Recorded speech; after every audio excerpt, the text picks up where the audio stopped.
morning, everyone. Welcome to the third session of Newcomer Orientation and Settlement. Thank you for joining me today. My name is Doha Hano. I'm a publicist for Parsai Immigration Services and the Global School of Corporate Excellence. And we not only care about helping people come to Canada, but also helping them settle as well, which is why we've come out with a series of webinars to basically help assist newcomers with their settlement and orientation. Culture shock can be alarming and frustrating, but we're here to assist you. My colleagues and I will be guiding you through your orientation and settlement in a series of webinars, which will also be accompanied by articles on settler.ca. If you're looking for immigration services or to have your immigration questions answered, I recommend that you visit settler.ca and fill out our free assessment form. We will then contact you with the appropriate answers to all your immigration needs and questions. If at any time you wish to ask me a question, you can do so in the live comment section below. Session number 1 talked about some of the important elements of moving to Canada in Ontario. Session number 2 talked about the important elements of working in Canada on Ontario. And session number 3 will discuss the important elements of learning in Canada and Ontario. The topics we will be discussing today include choosing Canada as a study destination, learning English or French as an adult, language training at work, Canadian credentials, community versus private college, entering a college program, entering a university program and other programs, choosing a program, and the different kinds of funding available in Canada. And we will also briefly discuss education and kindergarten to grade 12. Now, let's get started. Each year, about 317,000 students come to Canada for educational purposes. You may be wondering why they choose Canada as their study destination. It's because studying or learning in Canada means investing in your future. Canada's post-secondary diplomas and degrees are recognized worldwide. This means that after completing your education and receiving a degree or diploma in Canada, you can go anywhere in the world to excel in your field. Canada also has some of the cheapest tuition rates of all English-speaking countries. Canada's high quality of education and affordability make it one of the best places to study, with 5 out of the world's top 100 student cities to live in. Canada also ranks number 1 for the highest quality of life, which contributes to students' overall well-being and happiness. Canada's world-class colleges and universities offer over 15,000 programs across hundreds of campuses. There are many online services to help people find a school and program that fits their requirements. Friendly people, 4 seasons, Indigenous culture, multilingual communities, abundant wildlife, and historic cities and towns also make Canada an amazing place to live, work, and study. Now, let's talk a little bit about English and French as a second language, ESL and FSL. The first important factor to consider when learning in Canada and Ontario is learning English or French as an adult. Improving your English and French skills can help you with the following things. It can help you with your day-to-day life. It can help you with finding a job, entering a bridge training program, preparing for your post-secondary education, and it can help with completing your high school education. Many English and French school boards in Ontario offer English as a second language, ESL, and French as a second language, FSL, classes for adults. Improve your English or French with classes at your level, whether you are a beginner or an advanced learner. Classes are available during the day, at night, and on weekends. Now, let's talk a little bit about language training at work. Some Ontario school boards offer job-specific language training classes. These classes cover a wide range of job sectors and provide training in a classroom or in the workplace. You can ask your local school, public library, settlement agency, or local language assessment center for more information about job-specific training classes. Now, let's talk about Canadian credentials. According to an article by Al Parsai on settler.ca, which I will put in the comment section or description of this live video after, most of the students entering programs start at the tertiary level. This means the student has already completed a high school or secondary diploma in their home country, and then they can come here to continue their post-secondary education through a Canadian university or college. So, Canadian colleges and universities offer the following academic credentials to international students. You can get a post-secondary diploma, also known as an associate degree. You may receive a post-secondary certificate. There are postgraduate diplomas or certificates, short-term training and crash courses, skills trades training, prep courses for professional licensing exams. There's bachelor's degree programs, English as a second language training, and French language training. Those are the academic credentials offered to international students. Now, let's talk about the difference between community college and private college. According to Al Parsai's article on settler.ca, Canadian provinces financially support some of the colleges in their province. Publicly funded colleges, also known as community college, receive funds from the federal government of Canada and other sources. Community colleges are able to reduce their tuition fees after receiving this funding. Private colleges do not receive funds from the federal or provincial governments. They rely strictly on tuition fees to run their business. Most provinces use rigorous procedures to accredit these colleges. Private colleges are usually smaller than community colleges and more expensive for local students. Private colleges in the province of Ontario are called private career colleges, or PCC for short, as they are focused on skills development for specific career opportunities. Let's take a look at some of the pros and some of the cons of private versus community colleges and universities from different angles of international students. Tuition fee. Community colleges are usually cheaper compared to private colleges. However, when it comes to international students, there's not too much of a difference in cost between community and private colleges. In some cases, you might find private colleges that are cheaper than community colleges. Class sizes. Private college class sizes are usually smaller than community colleges. Length of education. Many private colleges strive to offer programs similar to community colleges in a shorter period of time without compromising the quality of the education. Admission. The only source of income for most private colleges is student tuition. Private colleges have a financial need for new students and are usually more flexible towards admission. Designation by immigration authorities. All community colleges are designated by immigration authorities. As an international student, you may only register at a designated learning institution, DLI, to be able to secure a study permit. If you visit settler.ca, we have a list of designated learning institutions. Working while studying in Canada. If you hold a valid study permit, you may work up to 20 hours per week while studying in Canada. You may work full-time during regular holidays and breaks. This applies to both community and private colleges. Educational Credential Assessment, or ECA. As an international student, you may want to eventually immigrate to Canada and become a permanent resident of Canada. Some methods of immigration, for example, express entry, expect you to evaluate your educational credentials through an approved organization, also known as an ECA, an Educational Credential Assessment. If you complete your education in Canada, you do not need to go through the ECA process. This feature is the same for both private and community colleges. Postgraduate Work Permit. If you are an international student and you graduate from a community college, you may apply for a special work permit called a postgraduate work permit to stay in Canada and work after graduating. This option is rarely available with private colleges.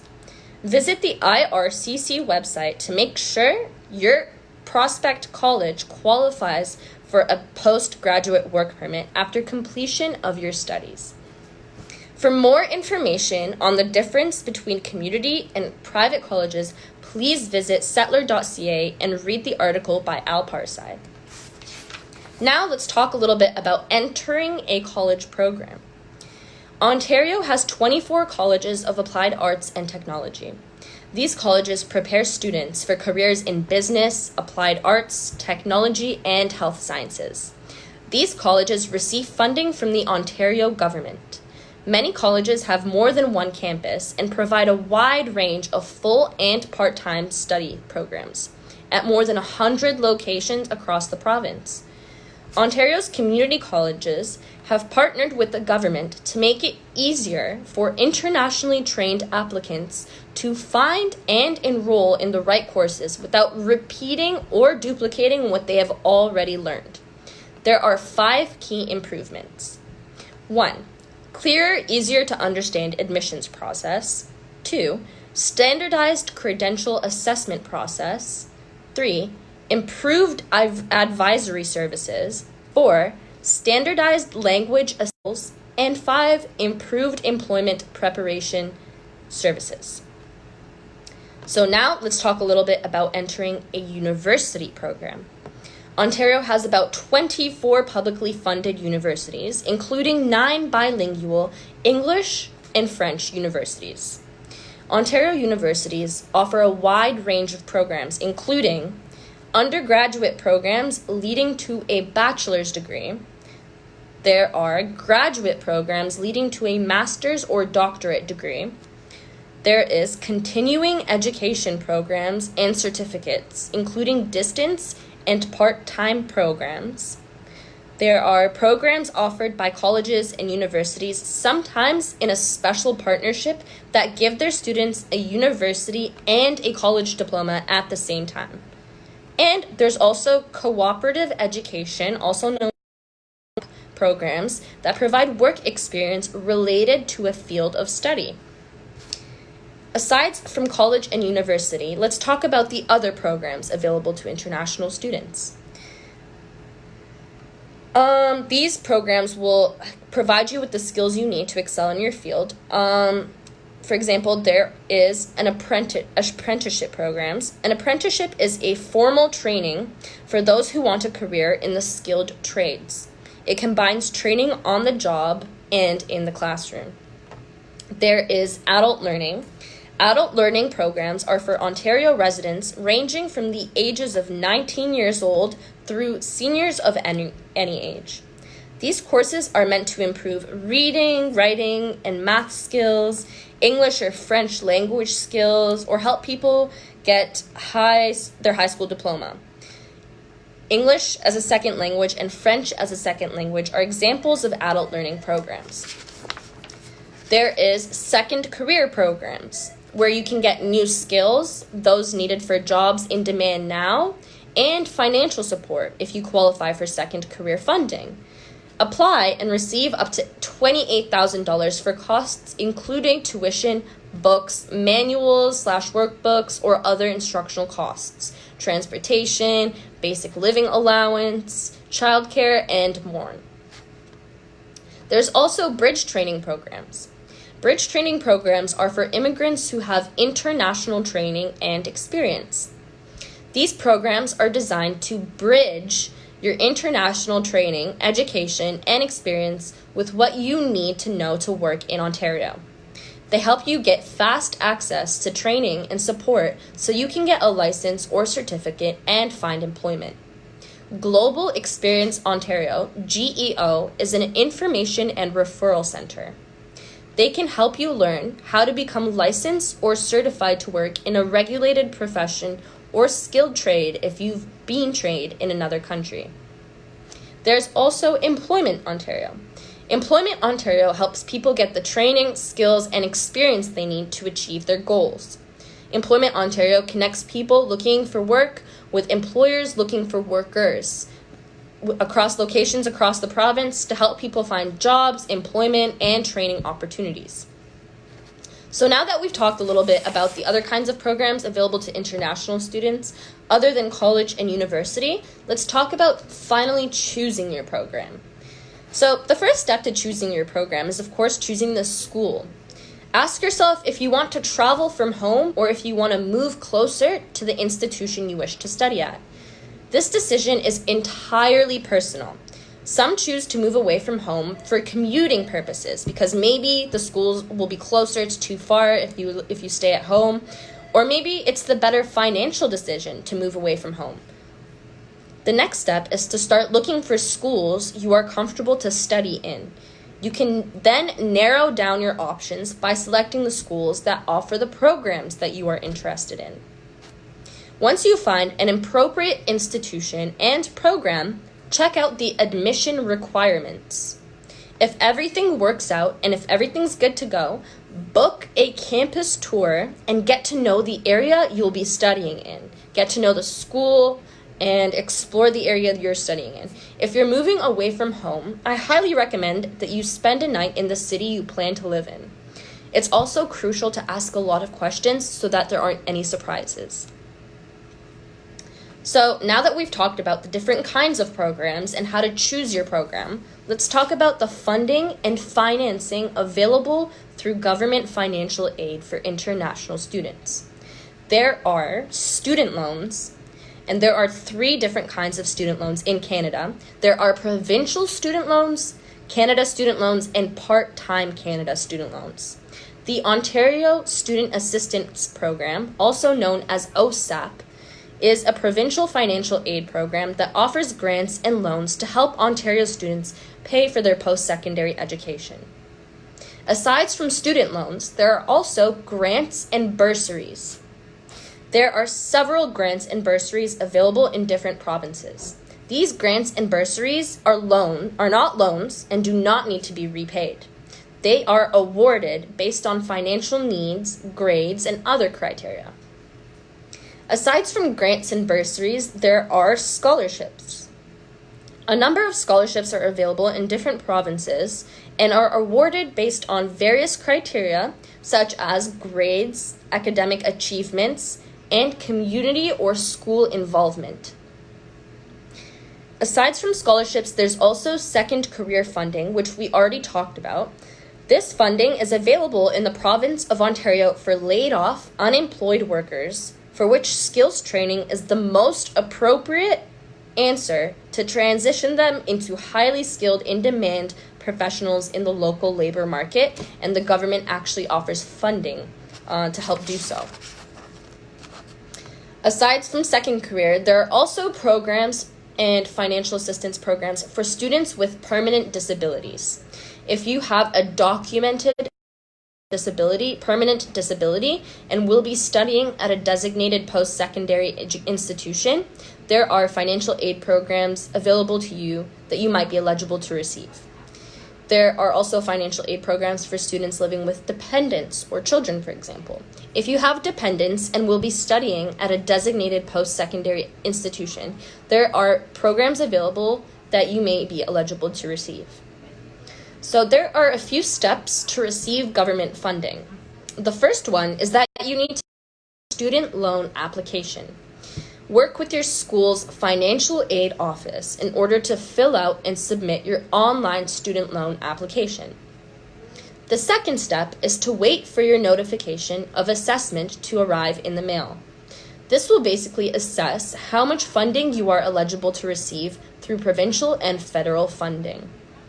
The next step is to fill financial aid gaps if necessary, because sometimes students don't receive enough funding through grants, scholarships, and government financial aid to be able to afford the overall cost of their tuition and education. So these students can consider looking into different financial aid options at once and using a combination of funding to basically cover the gaps in their funding. The next step is to write off student loan interest on your income taxes. This step is very important and can help reduce the amount of taxes you have to pay. If you're struggling to make your student loan payments, there are also many solutions available to help you. Check with your college's or school's financial aid office for suggestions such as loan repayment programs. Chances are they've seen it before and can offer useful information. Just be proactive and ask questions. There's also other forms of funding and financing. Let's talk briefly about those. Again, check with your school's financial aid office. Most of the time, colleges and universities will have a list of available opportunities for students that they can apply for. There is also the option of getting a direct loan from a bank or a credit union for those who find themselves in a very difficult situation. There is financial support from community organizations and service clubs. And there is also the option of part-time employment while you attend a college and university. If all fails, you can basically look into family resources, such as cash contributions for your education, regardless of the amount.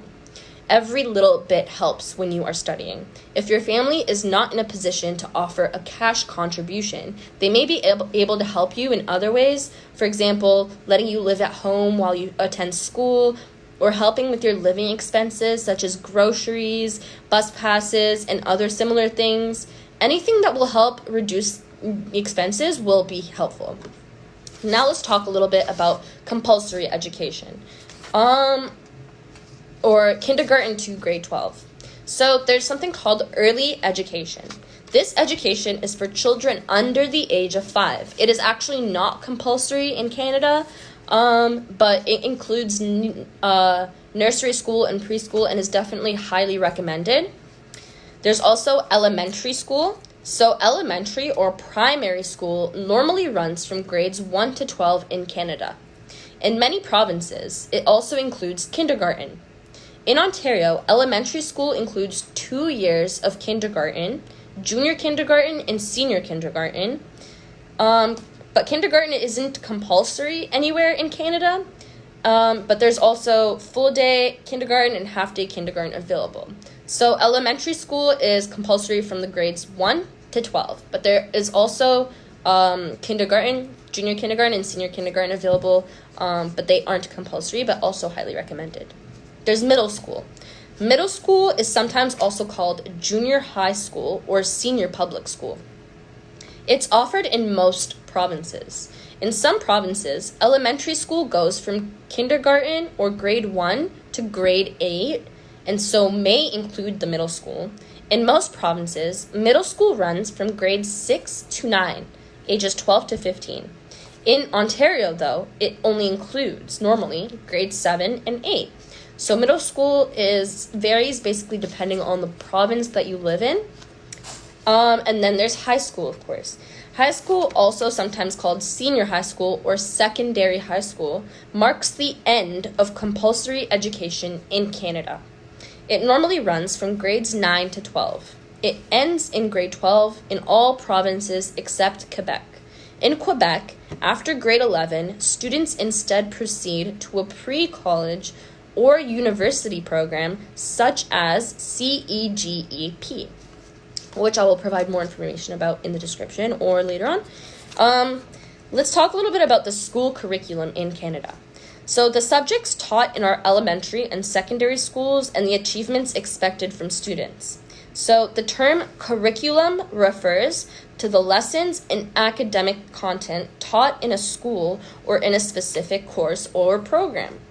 In dictionaries, curriculum is often defined as the courses offered by a school, but it is rarely used in such a general sense in schools. Depending on how broadly educators define or employ the term, curriculum typically refers to the knowledge and skills students are expected to learn, which includes the learning standards or learning objectives they are expected to meet, the units and lessons that teachers teach, the assignments and projects given to students, the books, materials, videos, presentations, and readings used in a course, and the types of tests, assessments, and other methods used to evaluate student learning. School curriculums vary depending on institution and can even vary depending on your teacher. But there is a compulsory school curriculum that's basically a guideline for grades 1 to 12. An individual teacher's curriculum, for example, would be the specific learning standards, lessons, assignments, and materials used to organize and teach a particular course.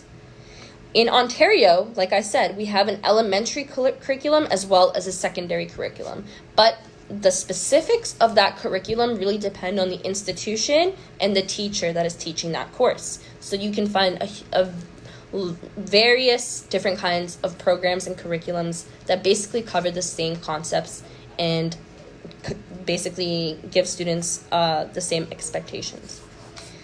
So let's talk a little bit about the school year calendar. Different provinces have different key dates in your school year. In Ontario, a regular school year begins in September, usually around September 1st, and ends in June, usually around June 30th. The school year calendar must be completed in accordance with the Education Act and Regulation 304. School takes place from Monday to Friday, and a regular school day in Ontario lasts about 6 hours. Times and dates may vary across different Canadian provinces, of course, but this usually applies until students have reached the end of their compulsory education, which is the end of grade 12. There's also skilled trades in Ontario schools. So you can ask about different kinds of programs that can help students discover the skilled trades and explore them as careers of choice, because they are in demand. Ontario schools have a wide range of programs to help students explore different careers in the skilled trades as well as other fields. This initiative is meant to help guide students to fill labor market gaps across Canada in the skilled trades. So definitely ask about skilled trades in Ontario schools. The last thing we're going to be talking about today is childcare. Before you choose a childcare provider, if you are planning on going to school and have dependents living with you, ask yourself questions about the cost, health, safety, nutrition, and more. There are questions available in different languages. Learn about what programs are available, how to get funding, and how to know if a program is licensed. So you definitely want to be very, very careful when choosing childcare.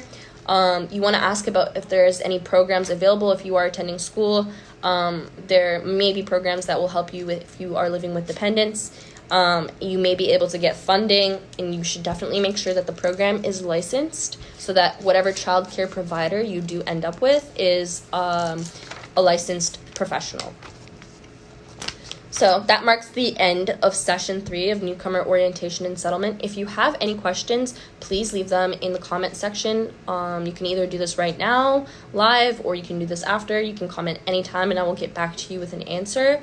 Ontario is an excellent place to learn. Small business centers, as well as small business enterprise centers and small businesses, as well as the Parsai Immigration Services and the Global School of Corporate Excellence can help with detailed information and services on topics like learning in Ontario and the rest of Canada and much more. Thank you so much for attending this session, and I hope to see you next time for session 4. For more information, please visit settler.ca or contact me directly at doha.hanno@parsai.ca. That is doha.hanno@parsai.ca, and I will get back to you with answers to all of your questions. Thank you again for watching, and have a great day. Hope to see you in session 4.